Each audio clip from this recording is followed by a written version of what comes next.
Friends, സഹകാരി race പ്ലസിൻ്റെ find the roots, അതായത് ചോദ്യങ്ങളുടെ വേര് തേടി എന്ന സെഗ്മെൻറ്റിലേക്ക് എല്ലാവർക്കും സ്വാഗതം.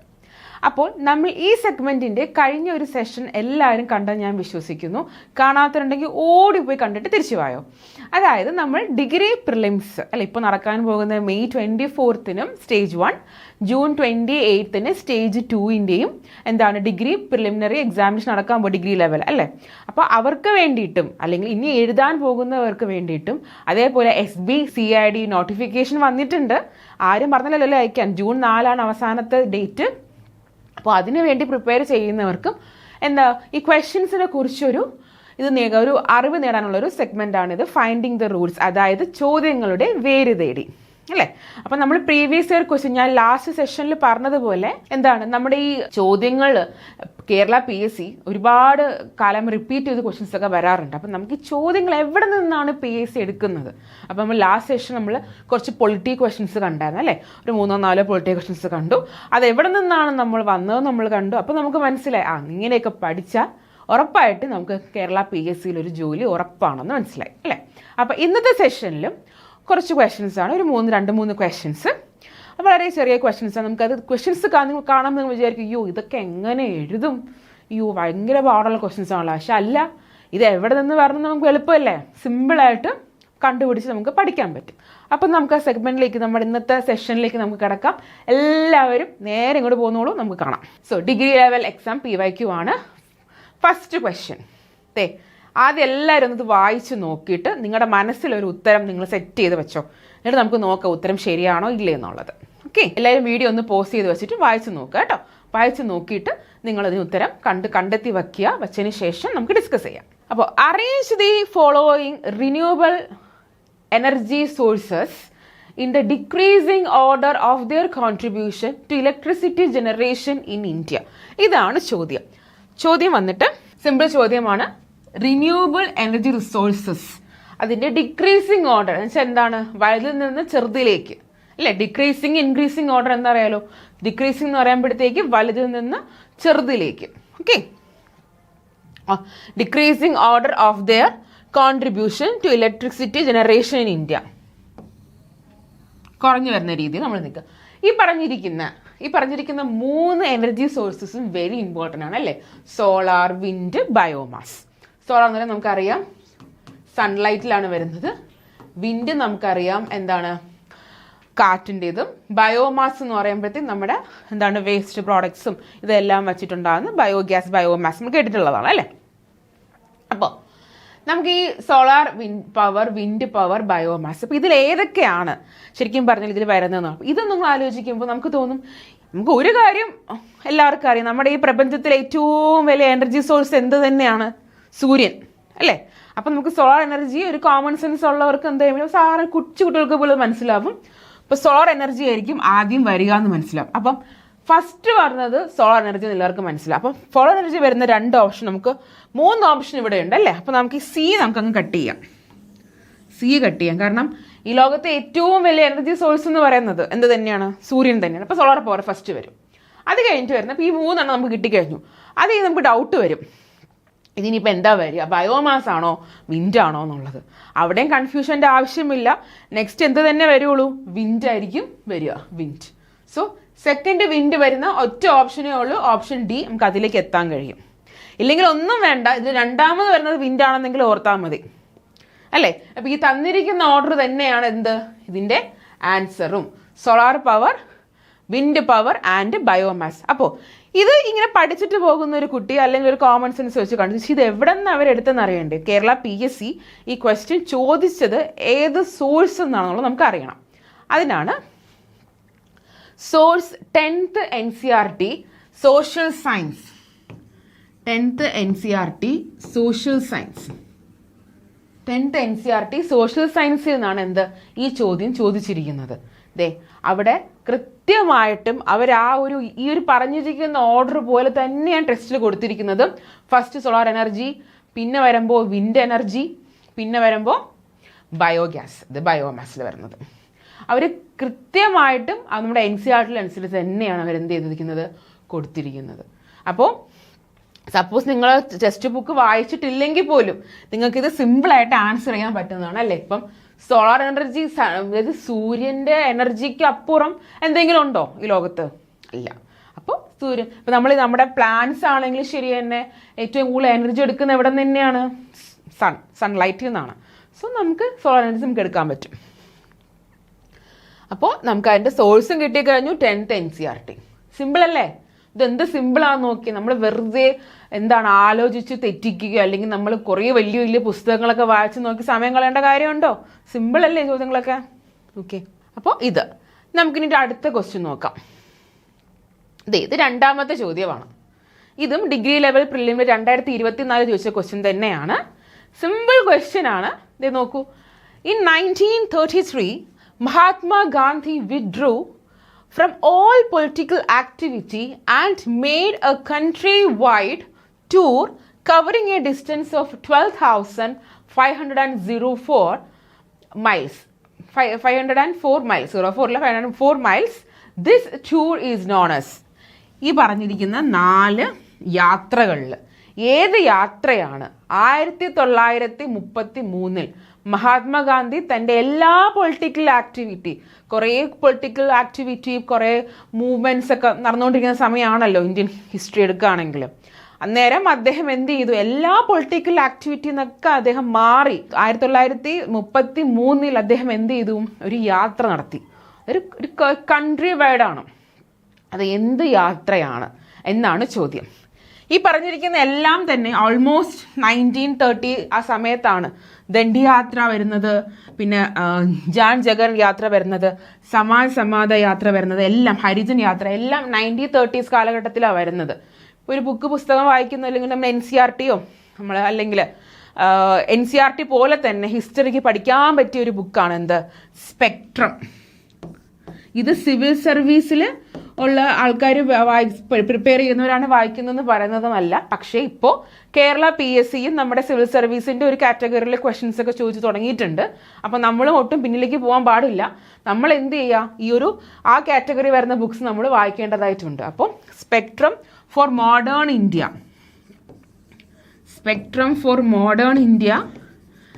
നല്ലൊരു പുസ്തകമാണ്. മോഡേൺ ഇന്ത്യൻ ഹിസ്റ്ററിക്ക് ഇറ്റ്സ് വെരി ഗുഡ് ബുക്ക്. നല്ലൊരു പുസ്തകമാണ്. അപ്പോൾ നിങ്ങളെല്ലാവരും തന്നെ ഈ ഒരു പുസ്തകം മേടിച്ചിട്ട്, എൻ്റെ റീസെൻ്റ് എഡിഷൻ മേടിച്ചിട്ട് പഠിക്കുന്നത് നല്ലതായിരിക്കും. ഹിസ്റ്ററിയിൽ മാറ്റങ്ങളൊന്നും വരാൻ പോകുന്നില്ല, എന്നാലും റീസെൻ്റ് എഡിഷൻ ആയിരിക്കും എന്തുകൊണ്ടും ബെറ്റർ ഓപ്ഷൻ. ഓക്കെ. അപ്പോൾ ഈ ഒരു ബുക്കിൽ നിന്നും നമുക്ക് പഠിക്കാൻ പറ്റും. NCERT ഒത്തിരി NCERT നിങ്ങൾക്ക് 6ാം ക്ലാസ് മുതൽ 12ാം ക്ലാസ് വരെ NCERT വായിക്കാൻ ബുദ്ധിമുട്ടുള്ളവർക്ക് ഈ ഒറ്റ പുസ്തകം വായിച്ചാൽ മതി. മനസ്സിലായോ? ഫുൾ ഇന്ത്യൻ മോഡേൺ ഹിസ്റ്ററി മൊത്തം നമ്മുടെ കയ്യിലിരിക്കും. ക്യാപ്സൂൾ രൂപത്തിൽ കിട്ടുന്ന ഒരു പുസ്തകമാണ്. ഇത് ഫുള്ള് വായിച്ചു കഴിഞ്ഞാൽ നിങ്ങൾക്ക് ഉറപ്പായിട്ട് ഹിസ്റ്ററി നല്ലോണം ആൻസർ ചെയ്യാൻ പറ്റും കേരള PSCയിൽ. ഓക്കെ. അപ്പോൾ നമുക്ക് അത് ഇവിടേക്ക് വരാം. അപ്പോൾ ഇതാണ് ചോദ്യം അല്ലേ? 1933 മഹാത്മാഗാന്ധി എവിടെയാണ് പോയത്? ഇത് എന്ത് ടൂറാണ് ചോദിച്ചത്? അപ്പോൾ ഇതെല്ലാം 1930s കാലം. ദണ്ഡി യാത്ര നമുക്കറിയാം അല്ലേ? ദണ്ഡി യാത്ര 1930 നടന്നതാണ്. എല്ലാവർക്കും അറിയായിരിക്കും. അപ്പോൾ നമുക്ക് B അങ്ങ് കളയാം അല്ലേ? ബാക്കി 3 ഈ ജൻ ജഗാരൻ യാത്ര എന്ന് പറയുന്നത് ഇറ്റ്സ് ലൈക്ക് ഒരു എവേക്കണിങ് ഓഫ് ഇന്ത്യ. നമ്മുടെ ആൾക്കാരെ ഒന്ന് ഉയർത്തിക്കൊണ്ടുവന്നും ആ ഒരു യാത്രയാണത്. പിന്നെ സമത്വം വെച്ചാൽ എന്താണ്? ഇക്വാളിറ്റി, സോഷ്യൽ ഇക്വാളിറ്റിക്ക് വേണ്ടി നടത്തിയൊരു യാത്രയാണ്. പിന്നെ ഉള്ളത് ഹരിജൻ യാത്ര എന്ന് പറയുന്നത് നമുക്കറിയാം. ഈ ഗാന്ധിജി പൊതുവെ എന്താണ് ഈ ഡിപ്രസ്ഡ് ക്ലാസ് അല്ലെങ്കിൽ താഴ്ന്ന ജാതിക്കാർക്ക് വേണ്ടി ഒരുപാട് കാര്യങ്ങൾ ചെയ്യുകയും അവർക്ക് വേണ്ടി അഹോരാത്രം പ്രയത്നിക്കുന്ന ഒരാളായിരുന്നു അല്ലേ?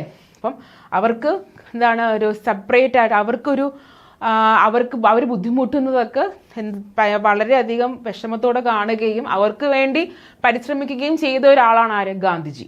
അപ്പം നമുക്ക് ഒരു ചെറിയൊരു ഇപ്പോൾ ഇത് ഹിസ്റ്ററി ഒരു സീരിയസ് ആയിട്ട് കേരള PSC പഠിക്കുന്ന ഒരു ആസ്പിറൻറ്റ് അല്ലെങ്കിൽ ഒരു ഉദ്യോഗാർത്ഥിക്ക് ഗാന്ധിജിയെ കുറിച്ച് പഠിക്കുമ്പോൾ എപ്പോഴും ഓർമ്മ വരുന്ന അദ്ദേഹം ഒരു ലോവർ കാസ്റ്റ് താഴ്ന്നിടത്തിലുള്ള ആൾക്കാർക്ക് വേണ്ടി പ്രയത്നിക്കുന്ന ഒരാളാണ്.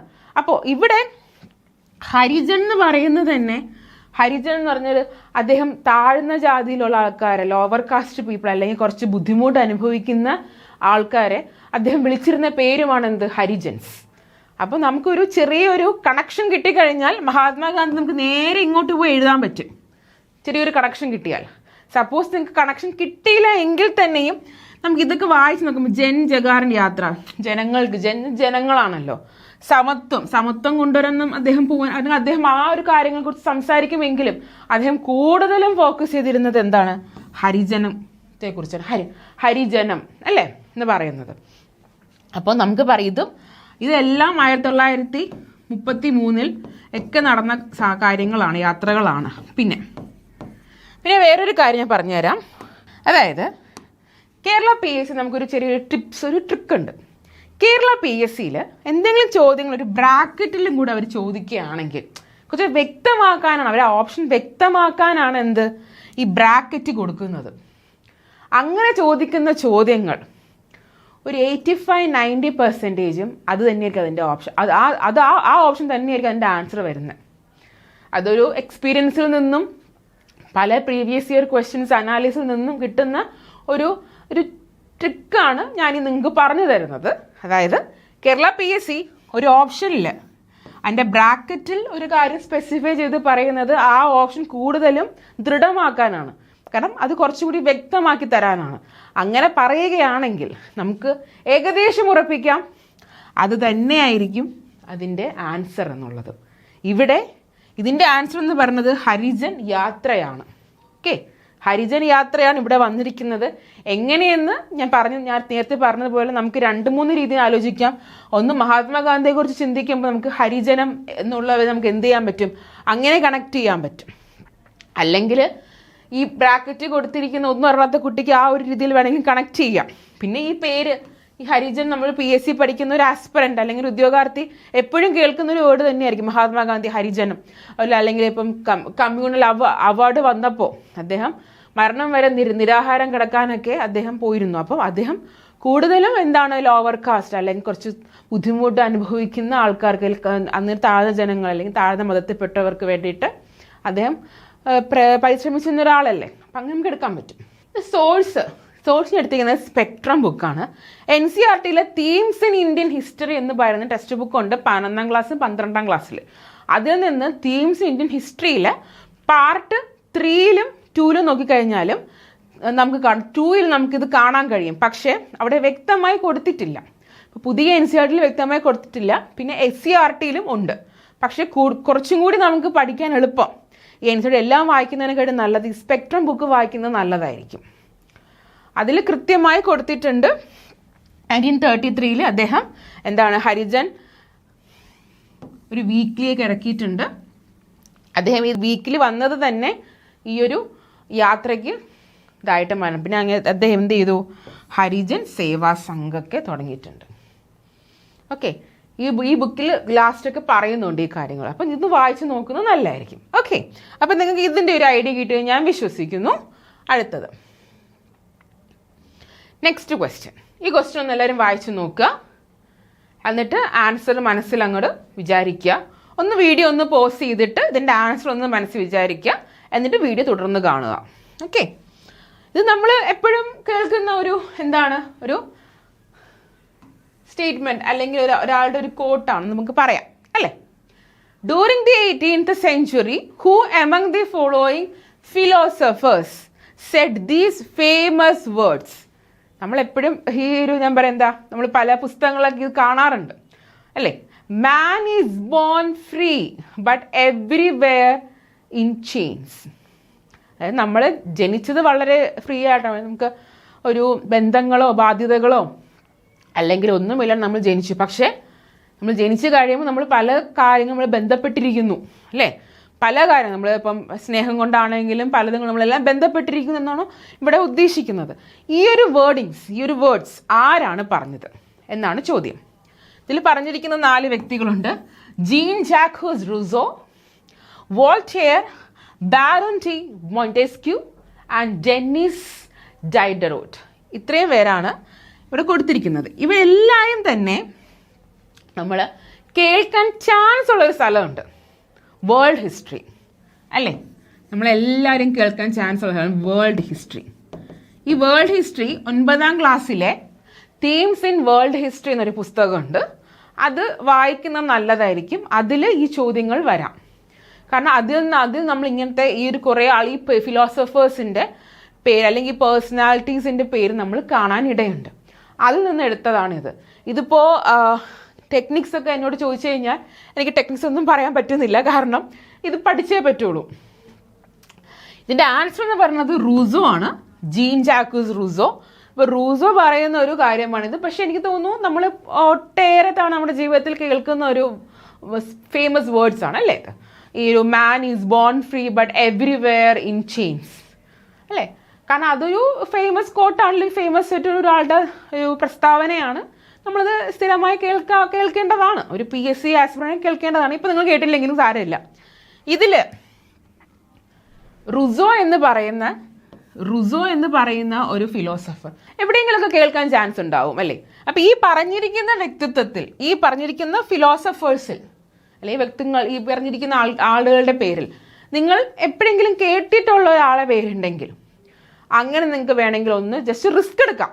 അപ്പം നിങ്ങൾക്ക് അറിയില്ലെങ്കിൽ ഒന്ന് റിസ്ക് എടുക്കാം. റൂസോ ഞാൻ കേട്ടിട്ടുണ്ടോ, എനിക്കൊന്ന് ആൻസർ ചെയ്ത് നോക്കാം എന്ന് നിങ്ങൾക്ക് വേണമെങ്കിൽ കൊടുക്കാൻ പറ്റും. മനസ്സിലായല്ലേ? അപ്പോൾ നമുക്ക് അങ്ങനെ റൂസോ എടുക്കാൻ പറ്റും. ഇല്ലെങ്കിൽ ഇത് എവിടെ നിന്ന് വന്നെന്ന് അറിയണ്ടേ? Which is comes from 9th class NCERT history French revolution. ശരിക്കും പറഞ്ഞാൽ 11th വേൾഡ് ഹിസ്റ്ററി പഠിക്കണം. അതിൻ്റെ കൂടെ നമുക്ക് വേൾഡ് ഹിസ്റ്ററി നിങ്ങൾ 11th പഠിച്ചില്ലെങ്കിൽ നമുക്ക് എന്താണ് ഇപ്പം നിങ്ങൾക്ക് 9th വായിക്കാൻ പറ്റിയില്ല എങ്കിലും കുഴപ്പമില്ലെങ്കിൽ 11th പഠിച്ചാലും അത് അതിലുണ്ടാവും. പക്ഷെ കുറച്ചും കൂടി താഴ്ന്ന ക്ലാസ്സിൽ ഞാൻ പോയതാണ്. അതായത് 9th class NCERT എന്നുള്ളൊരു ഇതാണ് ചോദിച്ചിരിക്കുന്നത്. റൂസോ അദ്ദേഹത്തിൻ്റെ സോഷ്യൽ കോൺട്രാക്ട് എന്ന് പറയുന്ന ഒരു ബുക്കുണ്ട്, അതിൽ അദ്ദേഹം പറയുന്നതാണെന്നുള്ളത് താഴെ പറയുന്നുണ്ട്. ഓക്കെ, ഈ ബുക്കിൽ നിന്നാണ് അവർ പറഞ്ഞിട്ടുള്ളത്. ഈ പുസ്തകത്തിൽ ഈ ഒരു NCERT പറയുന്നുണ്ട്. അപ്പോൾ ഈ ഒരു റൂസോ എന്ന് പറയുന്നത് ആണ് ഈ റൂസോ, ജീൻ ജാക്വസ് റൂസോയാണ് ഈ ഒരു ഫേമസ് ആയിട്ടുള്ള ഒരു പ്രസ്താവന പറഞ്ഞിട്ടുള്ളത്. ഓക്കെ, അപ്പോൾ ഇത്രയാണ് ഇന്നത്തെ നമ്മുടെ ക്വസ്റ്റ്യൻസ്. 3 ക്വസ്റ്റ്യൻസ് ഉണ്ടായിരുന്നുള്ളൂ. കാരണം നിങ്ങളിതൊന്ന് ഫെമിലിയർ ആകണം അല്ലേ? ഇതെങ്ങനെയാണ് ചോദ്യങ്ങൾ കണ്ടെത്തുന്നത്, അതിൻ്റെ വേരുകൾ നമുക്ക് എങ്ങനെ തേടി കണ്ടുപിടിക്കാം. അപ്പം നിങ്ങൾ ആ ഒരു സെഗ്മെൻ്റായിട്ട് ഫെമിലിയർ ആകണം. അതുകൊണ്ടൊന്ന് 3-4 ചോദ്യങ്ങൾ. പക്ഷേ ഇനി വരുന്ന സെഷനിൽ നമ്മൾ ഒത്തിരി ചോദ്യങ്ങൾ നമ്മൾ ആഡ് ചെയ്യുന്നതാണ്.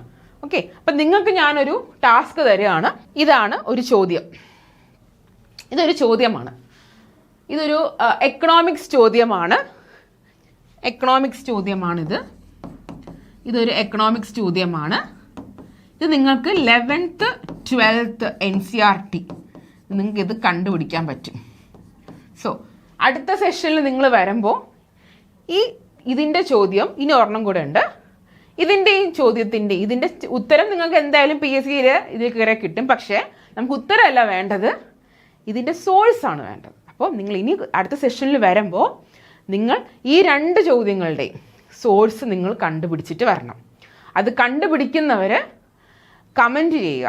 ഞങ്ങളുടെ കമൻറ്റ് ബോക്സിൽ ഇതെല്ലാം കമൻറ്റ് ചെയ്യുക. ടെലഗ്രാം ചാനലുണ്ട്. അപ്പോൾ നമുക്ക് ടെലഗ്രാം ചാനൽ ഇതിൻ്റെ ക്വസ്റ്റ്യനും ആൻസേഴ്സൊക്കെ നിങ്ങൾക്ക് അപ്ലോഡ് ചെയ്യും. എൻ്റെ യൂട്യൂബ് ലിങ്കും അപ്ലോഡ് ചെയ്യും വീഡിയോയുടെ. അപ്പോൾ നിങ്ങൾ അടുത്ത സെഷനിൽ വരുമ്പോൾ ഈ 2 ചോദ്യങ്ങൾ, ഇത് എക്കണോമിക്സിലുള്ള ചോദ്യമാണ്, ഈ 2 ചോദ്യങ്ങൾ ഉത്തരം ഞാൻ കണ്ടുപിടിക്കാൻ പറയുന്നില്ല, അത് നിങ്ങൾക്ക് എന്തായാലും പറ്റും. അതിൻ്റെ സോഴ്സ് ഒന്ന് കണ്ടുപിടിച്ചിട്ട് വായോ, നമുക്ക് അടുത്ത സെഷനിൽ നോക്കാം. സോ 2 ചോദ്യങ്ങൾ എളുപ്പമാണ്. സോഴ്സ് ഞാൻ പറഞ്ഞു തന്നിരുന്നു. എക്കണോമിക്സിൻ്റെ 11th and 12th NCERT ആണ്. അത് എവിടെ നിന്നാണ്, ഏത് ചാപ്റ്റർ ആണെന്ന് പറയാൻ പറ്റുമെന്ന് ജസ്റ്റ് നോക്കുക. ഓക്കെ, ഇത്രയാണ് ഇന്നത്തെ സെഷൻ. വളരെ ചുരുങ്ങിയ ക്വസ്റ്റ്യൻസ് ഉണ്ടായിരുന്നുള്ളൂ. അത് നിങ്ങളൊന്നും ഫെമിലിയർ ആവട്ടെ. അപ്പോൾ ഇനിയും ഈ സെഗ്മെൻറ്റ് നിങ്ങൾക്ക് വേണം, മോർ സെഷൻസ് നിങ്ങൾക്ക് ഈ സെഗ്മെൻറ്റിൽ വേണമെങ്കിൽ എല്ലാവരും കമൻറ്റ് ചെയ്യുക, വീഡിയോ ലൈക്ക് ചെയ്യുക, ആൻഡ് ഈ ചാനൽ സബ്സ്ക്രൈബ് ചെയ്യുക. അപ്പോൾ നിങ്ങൾ സബ്സ്ക്രൈബ് ചെയ്ത് ചാനൽ ലൈക്ക് ചെയ്ത് കമൻറ്റ് ചെയ്ത് കാത്തിരിക്കുമ്പോൾ ഞങ്ങൾ അടുത്ത വീഡിയോ ആയിട്ട് വരുന്നതായിരിക്കും. അപ്പോൾ എല്ലാവരും നല്ലോണം പഠിക്കുക. എല്ലാവർക്കും എൻ്റെ വക ഒരു വലിയ വിജയാശംസകൾ. Thank you.